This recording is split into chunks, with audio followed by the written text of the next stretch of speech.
Bapak Ibu Saudara-saudara penonton setia di channel Palito Emet, salam dari perkampungan pemuda Jitun Silangit, Si Borong-Borong, Tapanuli Utara.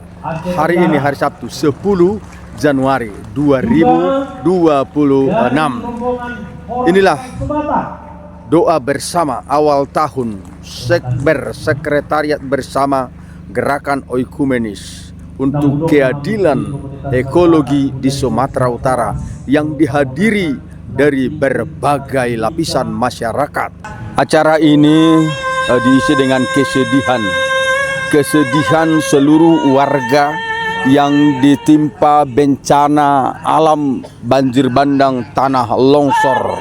Seorang ibu menyuarakan suara kesedihan, adung ni bangso Batak, ima ala ni hapor suhon na songgop, marabulun na songgop tu bangso Batak, tu tano Batak.